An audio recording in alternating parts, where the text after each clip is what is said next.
જય શ્રી કૃષ્ણ, હું છું રીટાબેન. તમારું સ્વાગત કરું છું આજના વિડીયોમાં. આજે આપણે બનાવવા જઈ રહ્યા છીએ રગડા પેટીસ. રગડા પેટીસ બનાવવા માટે આપણે લીલા વટાણા લેશું 200 ગ્રામ, 200 ગ્રામ બટેટાનો માવો લેશું, ચટણી લેશું આંબલીની, ટોસ્ટનો ભૂકો લેશું, ધાણાભાજી લેશું, ટમેટા લેશું, ડુંગળી લેશું, લીલી ચટણી લેશું, દાયરમના દાણા લેશું, સેવ લેશું, 2 ચમચી લીંબુનો રસ લેશું, ખાંડ લેશું 2 ચમચી, આદુ મરચાંની પેસ્ટ લેશું અને વઘાર માટે સૂકા મરચાં. આપણે બટેટા લઈ લીધા છે તો એમાં આપણે ટોસ્ટનો ભૂકો નાખશું. હવે આદુ મરચાંની પેસ્ટ નાખશું, ધાણા ભાજી નાખશું, મીઠું નાખશું 1 ચમચી, અડધી ચમચી આપણે હળદર પાવડર નાખશું, 2 ચમચી ધાણા જીરું નાખશું, 1 ચમચી આપણે લાલ મરચું પાવડર. હવે આપણે બધા એને મિક્સ કરી દઈશું. આપણો મસાલો મિક્સ થઈ ગયો છે તો હવે એને રાઉન્ડ શેપ આપશું.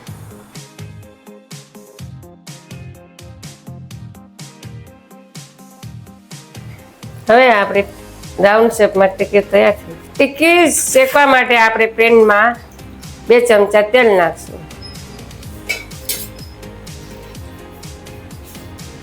હવે આપણું તેલ ગરમ થઈ ગયું તો એક એક ટીકી આપણે હવે એમાં ઉમેરતા જશું.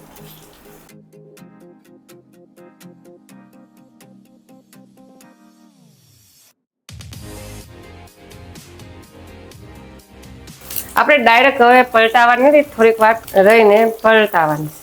આપણી ટીકી એક સાઈડ શેકાઈ ગઈ, તમે જોઈ શકો છો. હવે આપણે ટીકીને પલટાવશું. તમે જોઈ શકો છો કે આપણી ટીકી બનીને તૈયાર થઈ ગઈ. હવે આપણે રગડાને ઉકાળવા મૂકશું.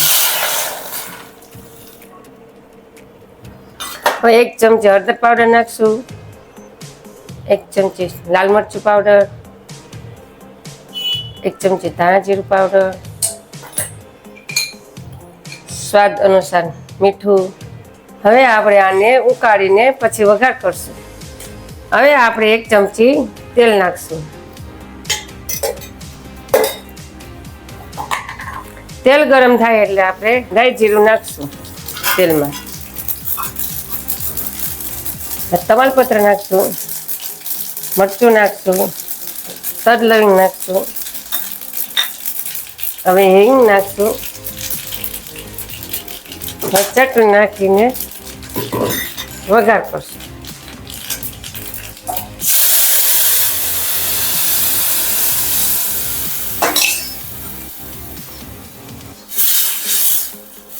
હવે આપણે 2 ચમચી લીંબુનો રસ નાખશું, ચપટી ખાંડ નાખશું. તમે ખાટું મોરું સ્વાદ પ્રમાણે કરી શકો છો. હવે આપણો રગડો બનીને તૈયાર થઈ ગયો છે, તમે જોઈ શકો છો. હવે આપણી પેટીસ તૈયાર થઈ ગઈ છે તો હવે આપણે એને ગ્રેનેસિંગ કરશું. હવે રગડો માથે નાખશું. હવે આપણે લીલી ચટણી નાખશું,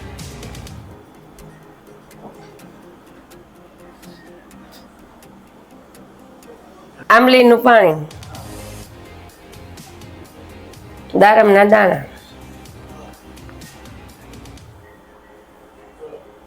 ડુંગળી, ટમેટા,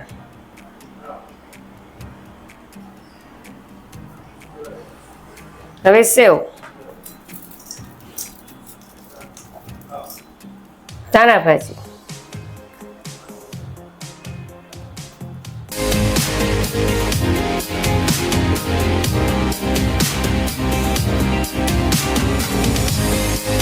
સ્વાદિષ્ટ અને ચટાકેદાર રગડા પેટીસ બનીને તૈયાર થઈ ગઈ છે. તો અવનવી વાનગીઓ જોવા માટે મારી ચેનલને લાઈક કરો, શેર કરજો, મારી ચેનલને સબસ્ક્રાઈબ કરજો.